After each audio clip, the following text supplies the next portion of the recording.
All right. So we did start chapter 20 last time. Like I said, I needed to get started for my online people. I think I put the video up for you guys. If not, I can do that just since most of y'all weren't here last time. But anyway, we ended with the Philippine War, and I mean, I like to put a little extra effort into this, considering nobody ever really talks about the Philippine War. We kind of talked about the Spanish-American War mostly because of um, like the Rough Riders and whatnot, um, and Teddy Roosevelt. Um, but all of this it feels very British. It feels very like we're going in and genociding the natives. And we did. And we don't talk about it. We're just like, oh, we're just going to ignore this. So, yeah. The Philippine War was bad. And we were there for... The book only talks about until 1901. Although we did stick around until like 1913. I put an extra one in there for you. Where did it go? Did they take my pen over the weekend? Or did I take the pen? I took the pen. There you go. And just leave your phone at the front desk. Yeah. Anyway, there were a number of folks who were against it for various reasons, and I also share a video for a bit more of the context as to what went on behind that. Right, you also need to take your test. Do you want to take it in here while I'm teaching, or you want to take it in the testing center?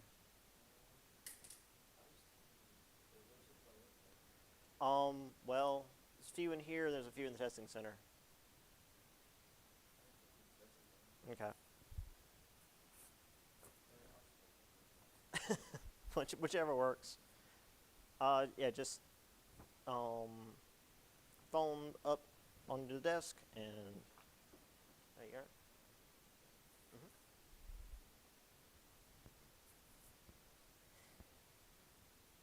Anyway, yeah, so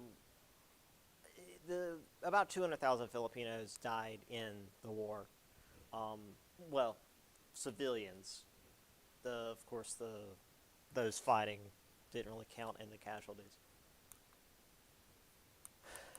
It was real bad, as I said. We also used like various methods of torture. There were like enclaves, concentration camps, all sorts of stuff.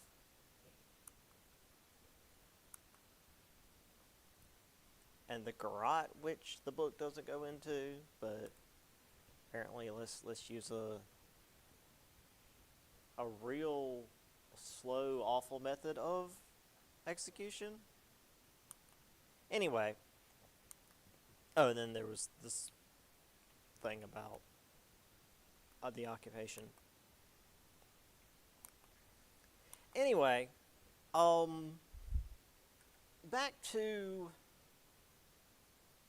imperialism writ large. So again, technically, American imperialism began under McKinley. However, he was, of course, assassinated in 1901, and Theodore Roosevelt took over. And as we'd seen with Roosevelt, he believed in using power to secure American economic interests, to the point of using force, quote, if necessary, which we've kind of seen that in some earlier images where America's, supposedly pushing progress to the rest of the world, but also at the point of a gun. We'd seen a I don't know what Mahan's first name is. The book just calls him Mahan. Edmund Mahan, maybe? It doesn't matter. He's just Mahan on the test. Um, he was like the Navy secretary. Uh, he had considered a canal across Central America for quite some time, and believed this would give America significant access between the Atlantic and Pacific Oceans because, well, we had extended across the North America, so we had ports on both sides of the continent, and that would make it much easier for our Navy to be able to coordinate. So we signed the Hay-Pauncefote Treaty with Britain, so we had a right to build the canal,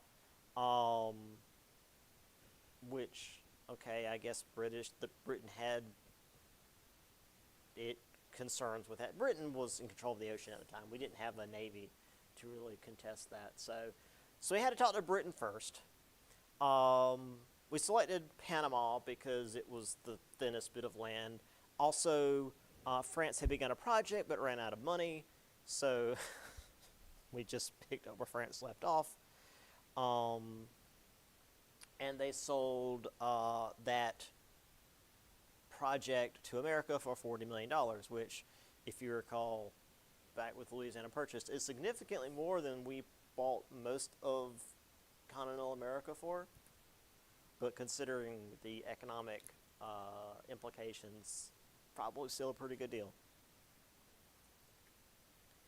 Anyway, even though we bought this canal project from France, the land still technically belonged to Colombia. Panama was not yet its own nation.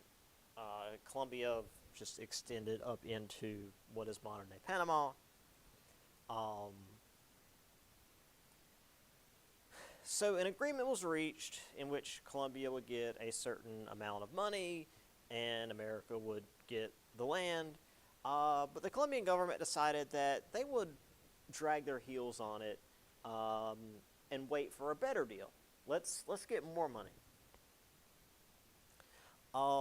However, in 1903, there was a pro-American uprising in Panama, which of course the U.S. supported by sending in warships, which made it so that Colombia couldn't send in troops in order to put the uprising down. Which, of course, further led to Roosevelt recognizing this new government, which is important for any rebellion to be recognized by outside international governments in order to be considered legitimate governments. Because obviously they were on our side for reasons. I'll get to that in a minute too. Panama then signed a treaty that allowed the U.S. to build a canal, exercise power and authority, and in 1914, the canal was finished and opened to sea traffic. All of this led to Roosevelt declaring a, quote, Roosevelt Corollary, which is to say, in addition to a doctrine over the Monroe Doctrine. If you recall, I think the Monroe Doctrine was like back in the previous semester, but earlier this semester, where European interests would leave American interests alone, and vice versa. However, with the force we're applying in the Caribbean, Roosevelt is suggesting not only should Europe leave Western interests alone, but America has the right to intervene in anything going on in the Western Hemisphere, which we would continue to do for the next 100 or so years. So we've got a lot of images here. They even have the Roosevelt Doctrine, which is, again, just sort of a play on the Monroe Doctrine. And, Roosevelt coming in as this terrifying giant. Um,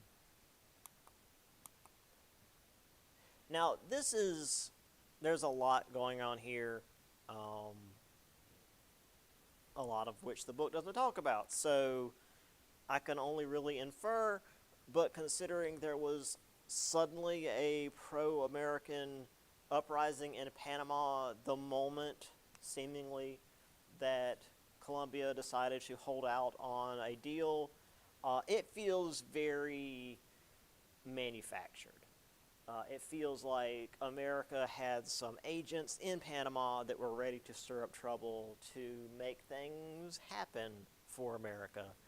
Um, I mean, this even suggests that France maybe had some um, business behind it because I guess they couldn't sell that land until the deal went through, so they also had money riding on it. So there were a lot of interests behind this going through, and people were willing to screw over Colombia for it. So yeah, concessions to the United States. Um, what the heck does that say? Something of yada yada minister to the U.S. Right, right. Okay, so there was people being um, selected as foreign ministers. Again, France over here doing their thing. Thank you. So, yeah, there was a lot happening.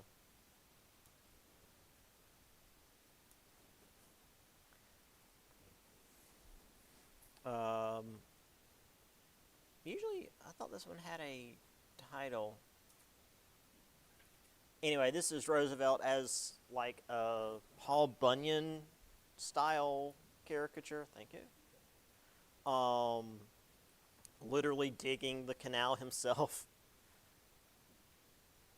and specifically dumping the dirt on a nearby town because there was no concern about what was actually happening as long as the canal got built. All right, we're going to close the door. Love having shop class right across the hall. This is another one where it's, Panama or bust. You've got precedent, Colombian protest, international law, and they're just running over all of it, ignoring it to get that canal built. Then you also have the childlike Panama government riding along, not really knowing what's going on, which is that's kind of going back to what we had with Cuba, where we're treating these native governments as childlike.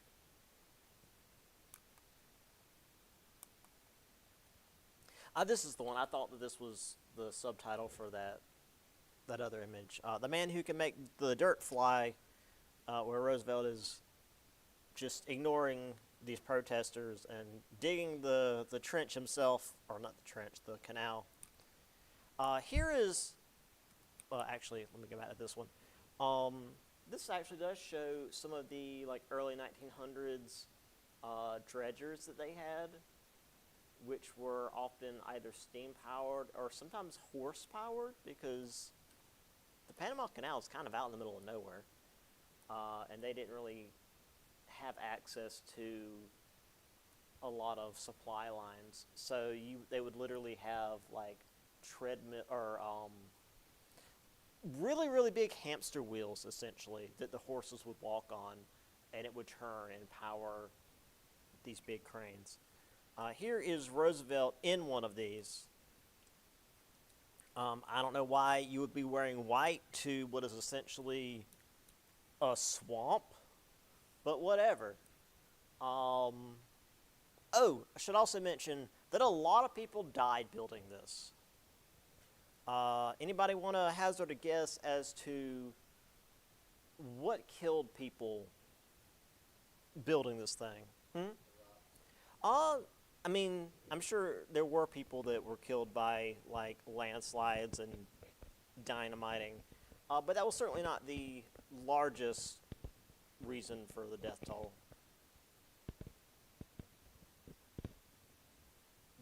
Do you know where Panama is, like based like in terms of latitude? It's it's right on the equator, essentially. There was heat stroke, but look at all this standing water. What's that going to cause?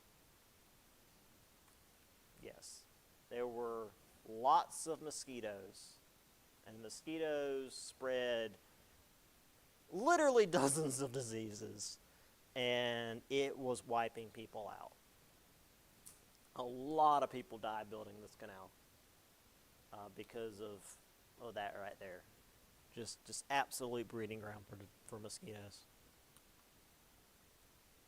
I mean, even today, like going through the canal, I've got a picture of the modern day. There's the canal much closer to being built. The locks are being built.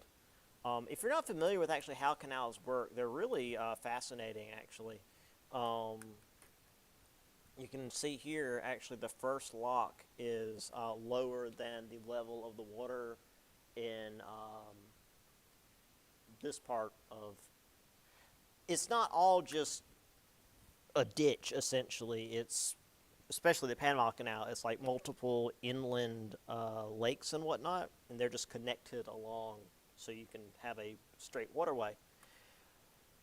Anyway, there are different water levels, and especially in some cases, you're literally going up a mountain. So what they do is you pull in, the gates close behind the ship, and the water level is either raised or lowered to match with the next water level, so then the gates in front of you open and you move along. That, in like the early 1900s, like literally, it was done by what, 1912? Sorry, 1914. That was like cutting edge. That's extremely high levels of technology to be able to do that, to pump that much water in and out, and to open these huge gates to move ships that size. But anyway, what I was saying a moment ago before I cut myself off, even when the canal was done and ships were moving through, and I want to say probably even still today, ships going through, they still report like the air is just solid with mosquitoes. So you just stay in the ship while you're going through the canal. You don't want to be on the deck.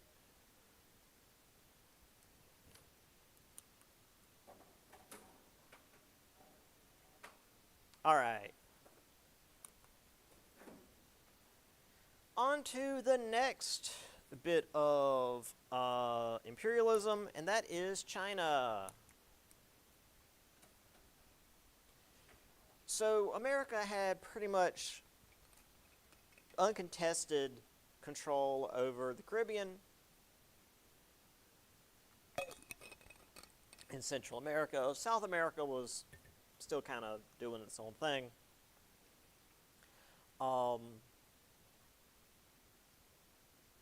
But at this time, Roosevelt was looking to the rest of the world for more imperialistic notions. And, I mean, as we had already seen due to the Philippines, we were already in other parts of the world. One of these biggest targets was China, which we talked about earlier, because it was a huge market. There's a lot of people in China, if you weren't aware.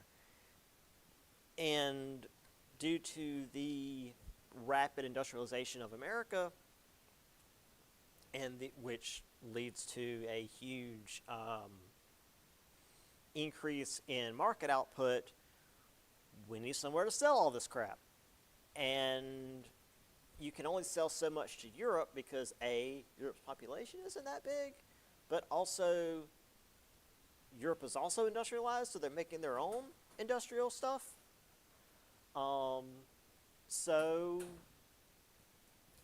let's send it somewhere that isn't industrialized yet. And has a huge population, and China and India were two of the main ones. India was already sort of spoken for. Britain had that, so that's not really a target for us. But hey, China.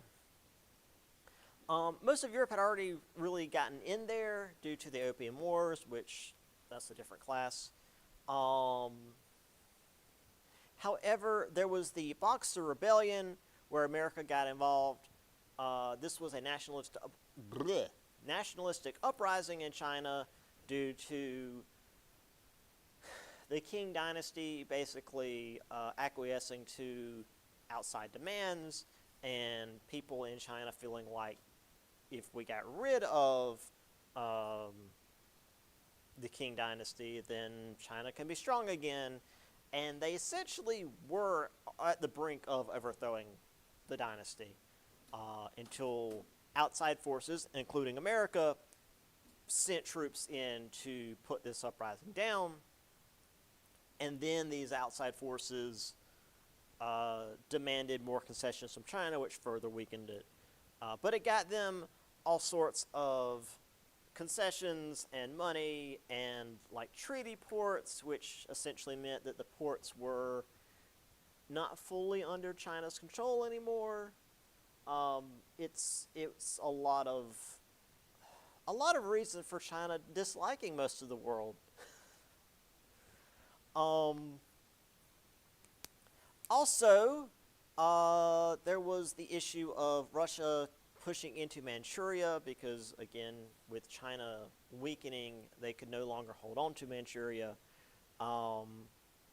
However, Japan wasn't having this because Japan also felt like they should own Manchuria, even though, again, technically China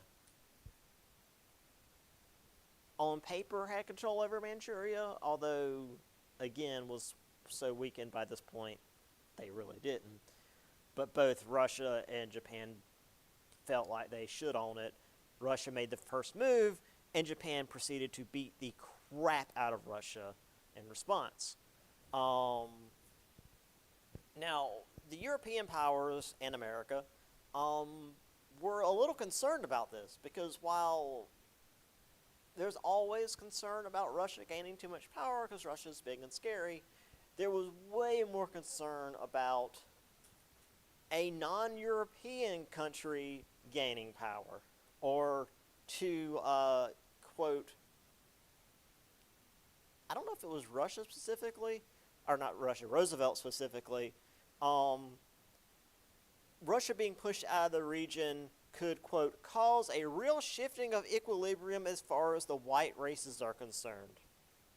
So we can't let Japan have too much power because racism. Roosevelt called a peace conference in Portsmouth, New Hampshire. Japan was given Korea and parts of Manchuria, but had to support U.S.'s open door policy in China, which, okay, sure, I guess. And then Roosevelt sent 16 battleships around the world in a show of force because, hey, look how good we are at peace. We have battleships. That's a really good representation of the era is, look, we can make peace. We have battleships. Okay, cool. After Roosevelt left office, because, again, he was only in office for one term for himself, and then Taft came in. Taft shifted a little bit. He preferred to, quote, substitute dollars for bullets, had bankers invest in the Caribbean and Central America. So this so-called dollar diplomacy doubled American investments in Central and South America, the Caribbean and Central America. This did, however, result in these fruit and mining companies basically taking over a number of countries. For example, they installed a sympathetic government in Nicaragua, and the people of Nicaragua didn't want a government controlled by American fruit and mining companies, so they rebelled, and U.S. troops went in and stayed there for the next 25 years to keep the people of the country from rebelling against the corporations that took over. Yeah, we're the good guys, y'all. And this is in 1909. This isn't even like Cold War era us messing with Central America, because that's all we did in this Cold War was just screwed with Central America.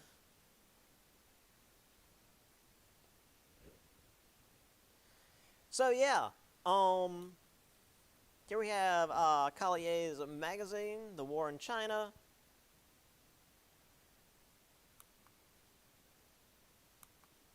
Here's a couple of images of the various Western powers and also Japan. Where's Japan? Japan's over here, the leopard. Fighting over the corpse of the Chinese dragon. You've got Britain here as the lion. Obviously, Russia is the bear. Germany as the eagle. Or, yeah. Austria is the two-headed eagle because Austria-Hungary. I guess this is France. Yeah, you can kind of see with the little hat. Obviously, America's back here. And America's always sort of off to the side, like we're not involved. We're better than that. We weren't. We were in the middle of it as much as everybody else was. Italy is the wolf, which is kind of cool, because Italy's, like, again, we're represented by an eagle. Italy's represented by a wolf. You never really see that much, but it's neat that it is in this image.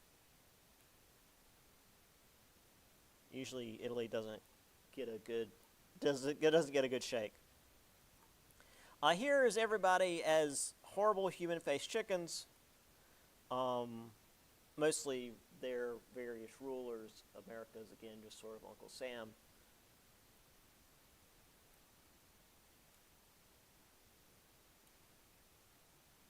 Yes, here we have life, liberty, the pursuit of happiness under treaty rights, which is to say, treaty rights are, if we do crimes in China, the Chinese government can't prosecute us. That's what treaty rights mean. Extraterritoriality. Crimes done by Western powers can only be prosecuted by Western governments, which usually meant that they weren't prosecuted at all.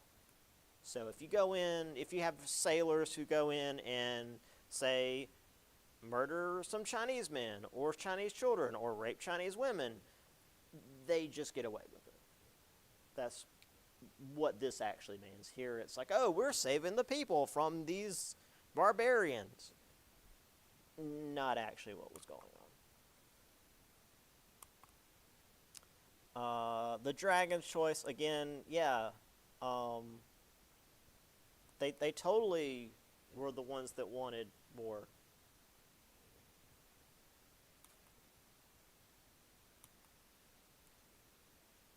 Here's the Russo-Japanese War. Also, France had been an ally with Russia for quite some time at this point. You have France, keep it up, Russia, you're winning. And Russia says, well, if this is winning, what will he do to me if I lose? Yeah. It was not a good war for Russia. And here again we have Roosevelt mediating.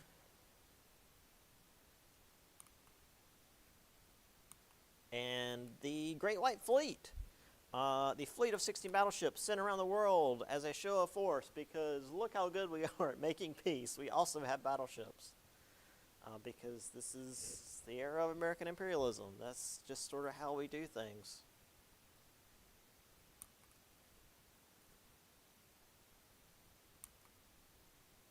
Yes, this was the Roosevelt Corollary / Monroe Doctrine specifically, where Europe has to keep their hands off of American interest or we'll get involved. And obviously, Roosevelt had a very specific way of getting involved. All right. So that's Roosevelt and, to a degree, Taft. But after that is, of course, Wilson. Now,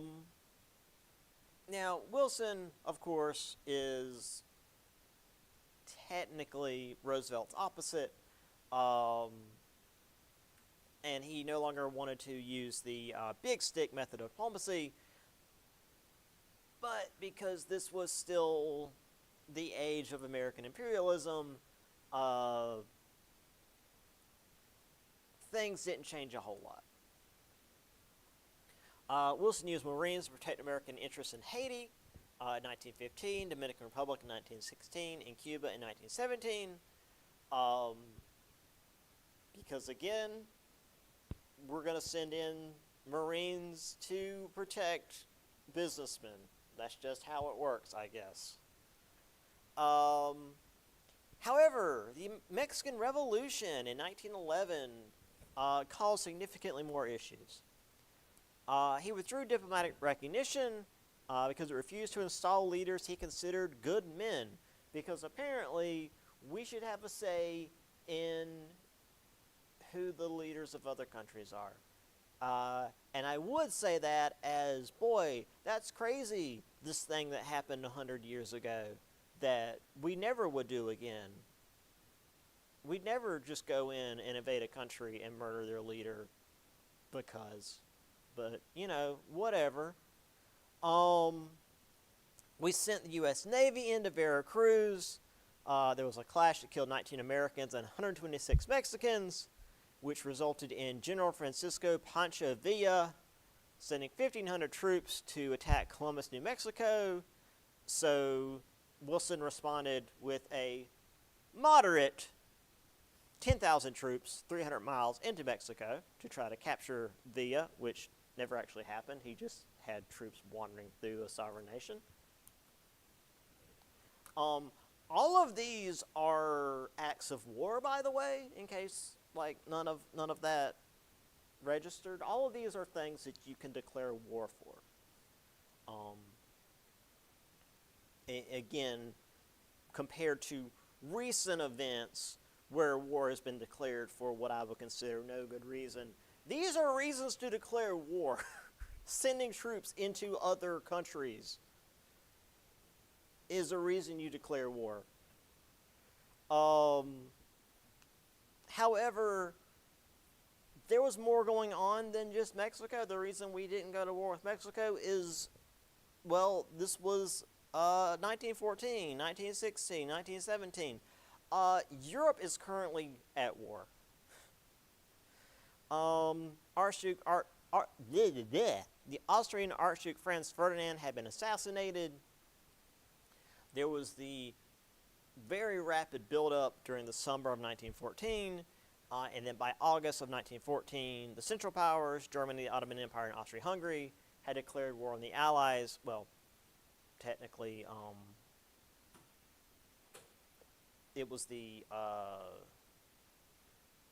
that wasn't what they were called in World War I. The Entente.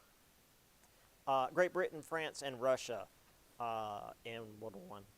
Anyway, so yeah, by August of 1914, World War I was starting. Now, technically, America was neutral for the first 3 years of the war. For the first 3 years of the 4-year war, America was neutral. But Wilson and even, like, most people in America who wanted to maintain neutrality believed that the idea of a British defeat was, quote, fatal to our form of government and American ideals. There were many who wanted peace. They wanted to keep America out of this. Jane Addams and Carrie Chapman Catt, they organized the Women's Peace Party. But still, one of the leaders of this party, and it feels like we're back in the Puritan era, Lucia True Ames Mead, what a name, stated that there can be no peace until the military domination of Germany is destroyed. We don't want to be in the war, but clearly one side has to be defeated. We're going to be neutral, but only one side can win this thing. We're not going to get involved, but we clearly have a side we want to win this. Anyway, we had a very poor view of the Mexican Revolution, which again, it's weird how many times we have like these very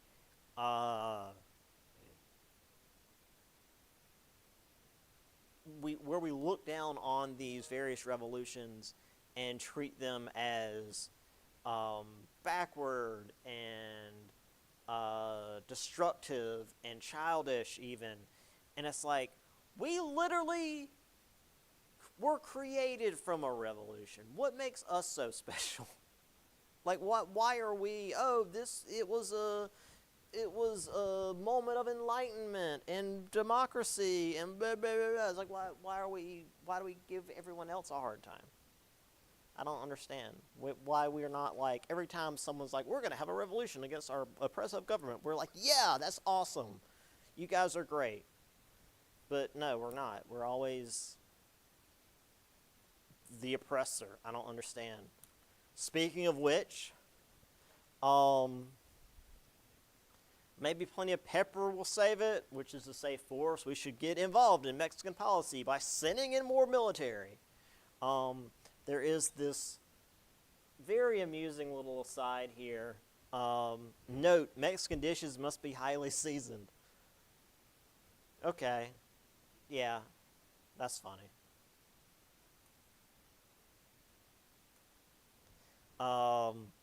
Here we have Villa running away from, what was the name of? Columbus, New Mexico. And then Uncle Sam jumping the fence with a shotgun, saying, I've had about enough of this, with this horrible look on his face. He looks like he has had about enough. I would not want to be chased by this. That is nightmare fuel.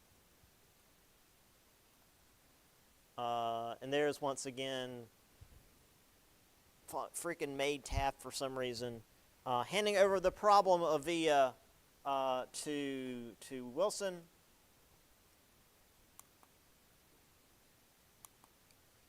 Here we have the Pershing Punitive Expedition, which is what it was called, because it was meant to punish Villa for going over the border and attacking an American town, which, to be fair, was a result of America sending the Navy over to Mexico and murdering like 100+ Mexican people.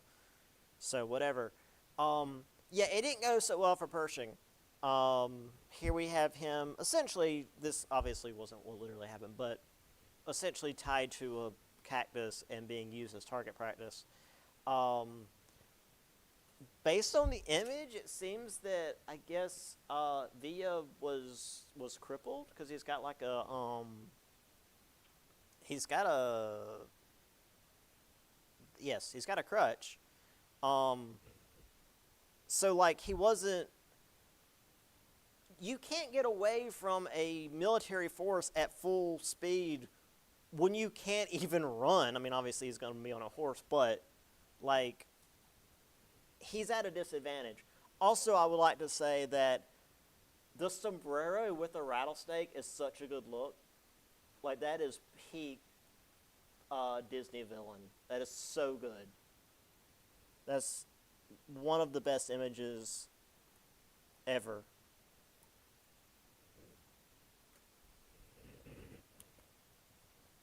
This should be, I'm just saying, it should be done more in media.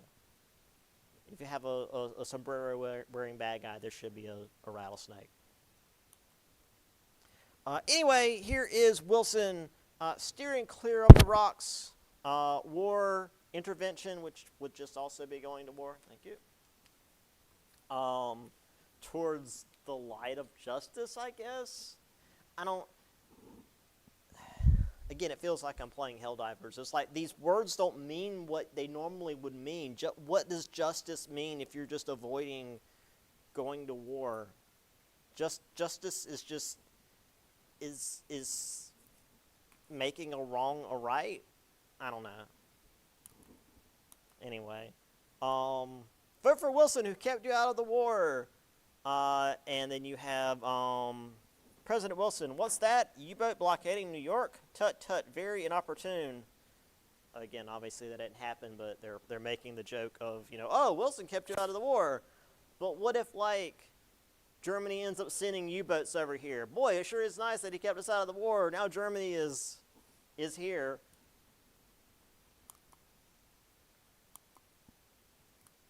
And then, of course, the more positive responses to Wilson keeping us out of the war. The Women's Peace Party. Real patriots, keep cool. Again, very early 1900s.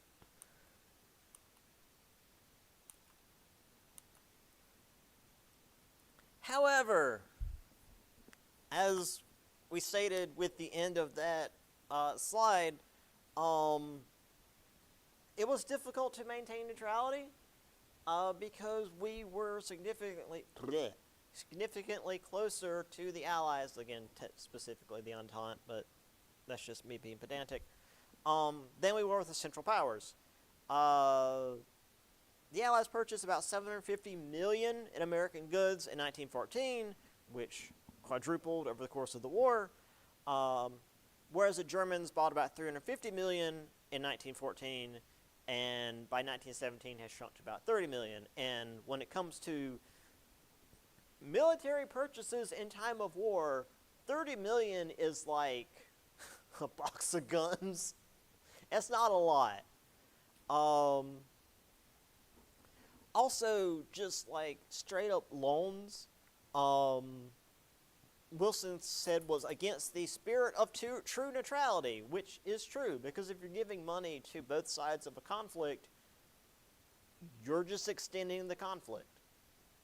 Like if there's two people fighting and you give both people fighting a stick, you're just making it worse. However, within a year of the war, he began allowing loans. By 1917, the Allies had $2.2 billion in loans, while the Germans were given $27 million, which again, in a war, ain't a lot. $2.2 billion, significantly more than $27 million. I don't remember the exact numbers, but it's something like, if you counted up to $1 million without stopping, it would take you like a day and a half. If you counted up to $1 billion, it would take you like 11 years. Like, that's the difference in $1 million and $1 billion. Just FYI. Like, because I mean, it's the next step up, $1 million, $1 billion, but like, it's literally 1,000 million to get to $1 billion. It's a lot. Also, though, the British and the Germans, because this is World War I and the technology is different, war is being conducted differently, and both sides are conducting war in ways that are technically not legal in the way that war is supposed to be conducted. So the British had set up a blockade because the British controlled the oceans. That's just what they did. And they were going to starve out the Germans, which is what you do when you control the oceans. Great.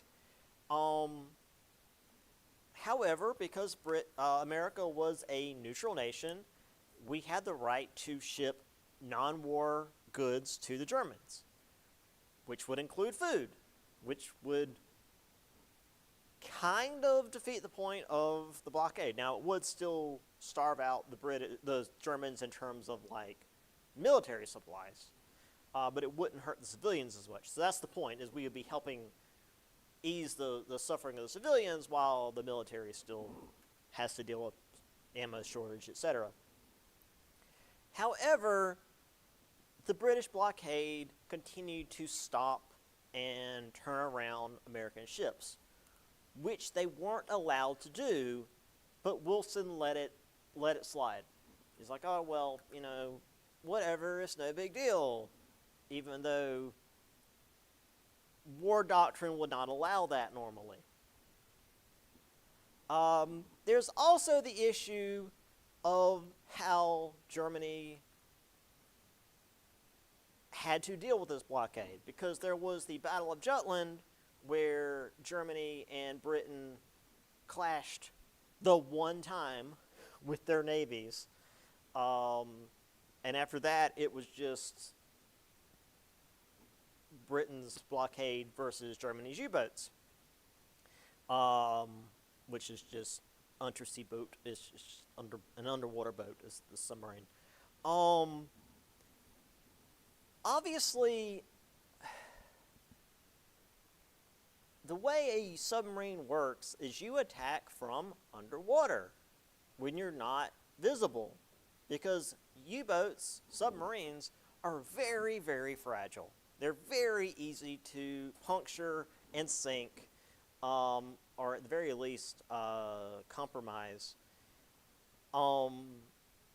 However, maritime law was, if you attacked a ship that was potentially a civilian ship, you had to announce your intention to fire on the ship and allow the potential civilians to leave before you sunk the ship. Obviously, with a U-boat, you couldn't do that, because, getting into the main thing, the Lusitania, a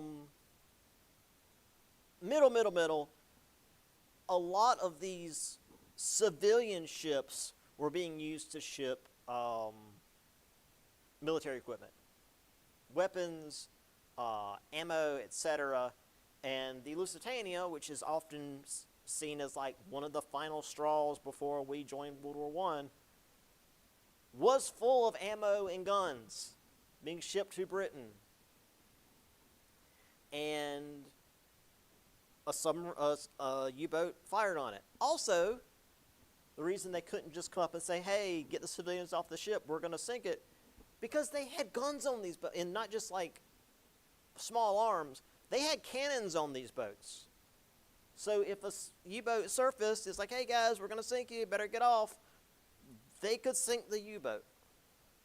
So, while, yeah, it sucks that a bunch of civilians died, it was also kind of on the British for doing this, which, by the way, the Lusitania was a British ship, but they were flying an American flag to try to trick the Germans into not sinking it. So there's a lot to this. There's a lot more nuance to this than just the Germans murdered a bunch of civilians because they're animals. Yeah. Obviously, many people call for military action, including Roosevelt. Wilson maintained his peace policy and barely won the 1916 election. However, Germany did agree to his strict accountability demand and paid a settlement to the survivors, and also agreed to not attack civilian ships, which that would change before too long.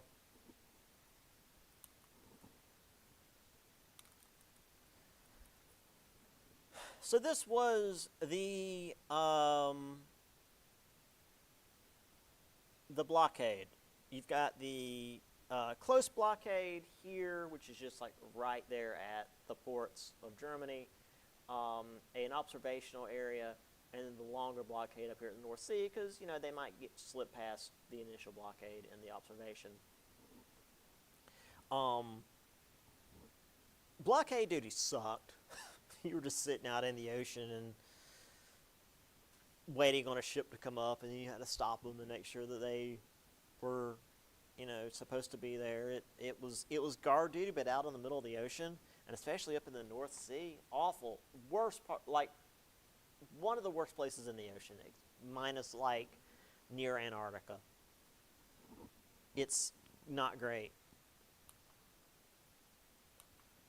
Here we have this is post World War I. This is November of 1918.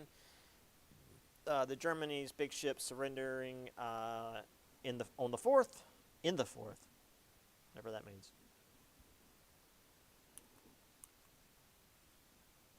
There's the U-boat surfacing, because a lot of times they actually did have to surface a little bit to properly get their sightings. They didn't have like a modern day periscope or even really a very good sonar. There's one in dry dock. They had kind of a unique shape about them compared to like modern submarines. Modern submarines are just like basically tubes now. U-boats were a bit more boat shaped, at least to a degree. And they did also have surface guns for dealing with at least smaller patrol boats.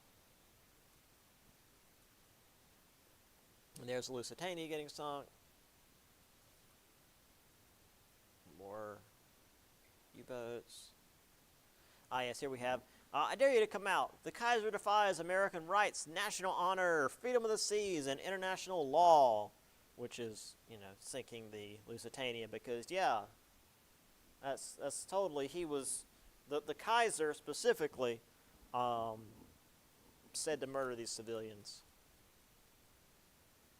Also, the Irish were being guilted into joining because the Irish were neutral in this war because they didn't want to join the British, but there were a number of Irish on board.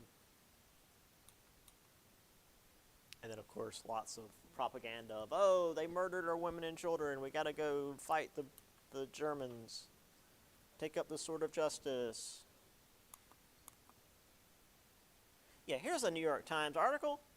Lusitania sunk by a submarine, probably close to 1,300 dead, twice torpedoed off the Irish coast, sinks in 15 minutes. Captain Turner said, Froman and Vanderbilt missing. Washington believes a grave crisis is at hand. Again, this wasn't what got us into World War I, but it was pretty close. Every Liberty Bond is shot at a U-boat. We'll get into Liberty Bonds in a little bit. Yeah, see. John Bull uses American flag for protection. So, yeah, a lot of British ships, including Lusitania, would fly the American flag, which, again, maritime law is illegal. You're supposed to fly the flag of the ship, of the nationality of the ship, not as cover. So, actually getting into the war.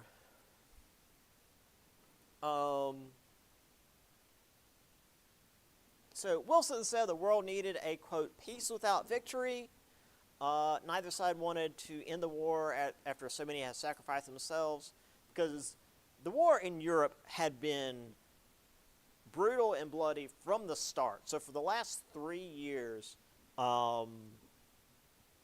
Germans, or not just Germans, the Germans and Italians and Austrians and British and French had been murdering each other in the trenches. Machine guns and mustard gas, and really bayonets at close range, mortars. It had been really bad. And then on the Eastern Front, Russia was not having a great time either. So we mostly look at the U-boat aspect of it, but for 3 years, Europe was a meat grinder. 1915, 1916, Germany agreed to not use the U-boat to keep the U.S. out of the war, but by 1917, it would continue to use unrestricted U-boat warfare because, again, they're being hemmed in by the British blockade. They didn't just decide to use the U-boat because they like murdering civilians. Not that I'm saying that, oh, the Germans were totally in the right about it, but like in a war, you're going to be desperate regardless of what side you're on. And this isn't World War II Germany. I'm not going to defend World War II Germany. World War I Germany, they were just having a war.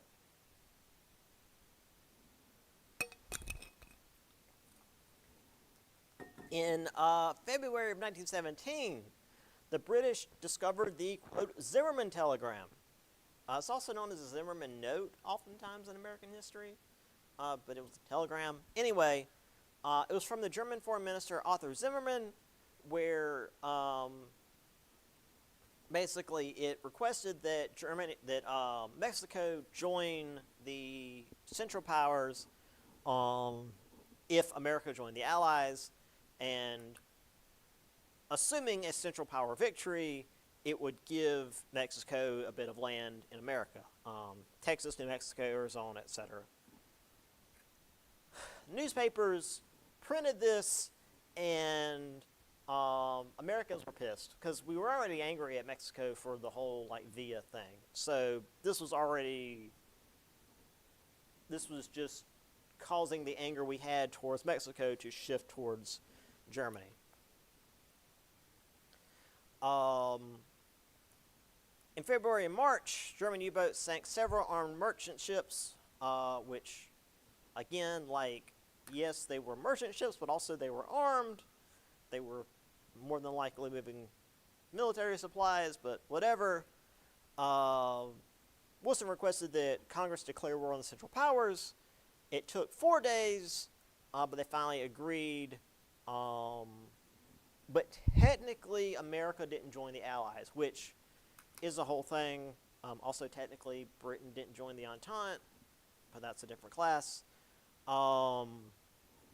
We joined as an associated power, which is going to be important for the final treaties. Still, though, we didn't jump into the war immediately. It took time for us to get the troops together and ship them over to Europe. So initially, we sent warships over to help the British fight U-boats. Also, the Bolshevik Revolution had happened in Russia, so we no longer had an Eastern Front. Germany was able to turn around and put all their forces on the Western Front.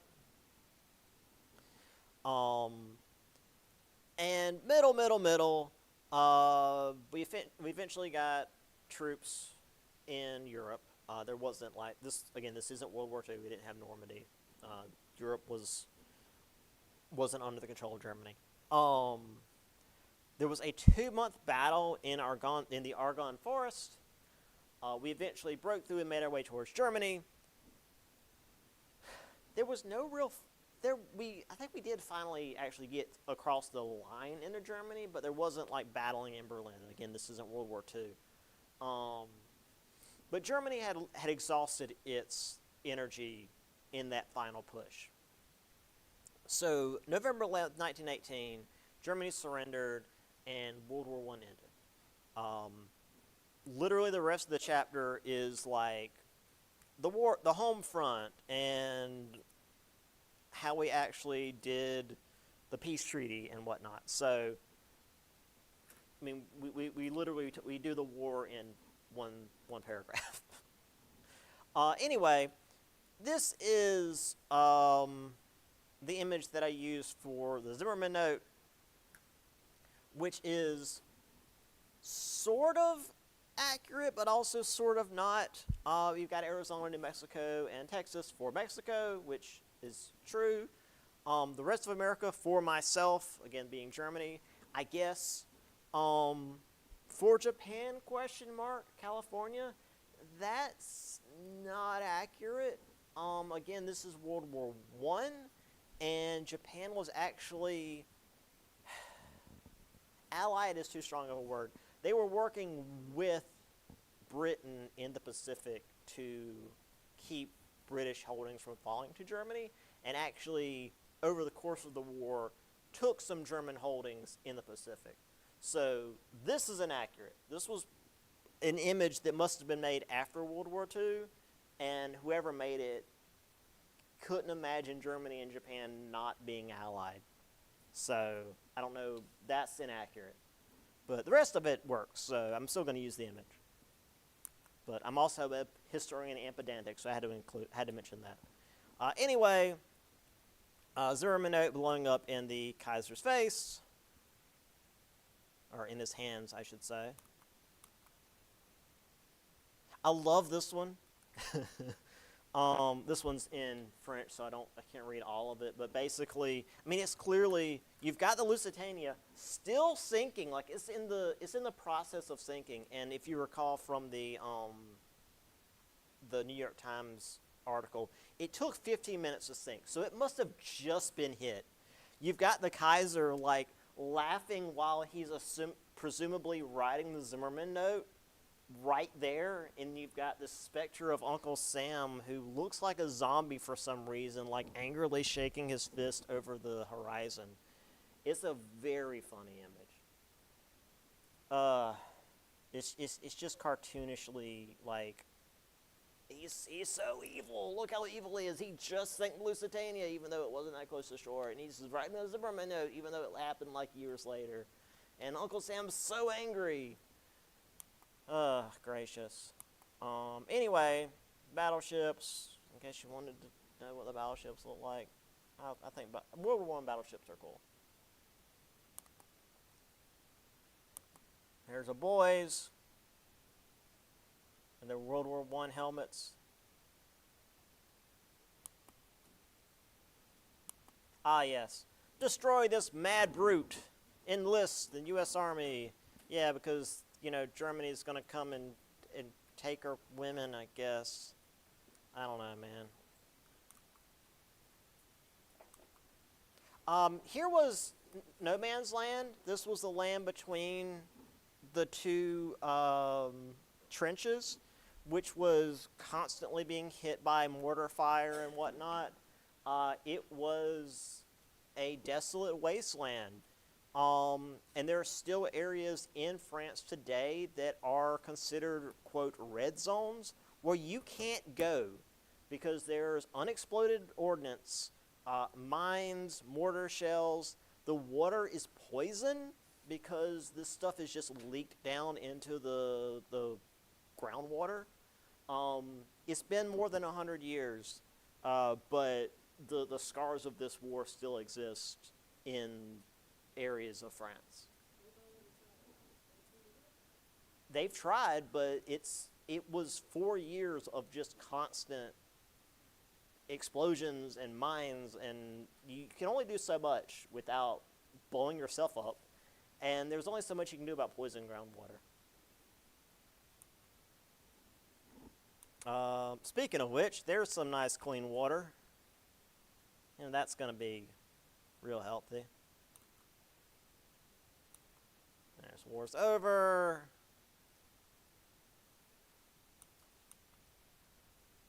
All right, we'll do the home front next time. So I'll see you guys on Wednesday.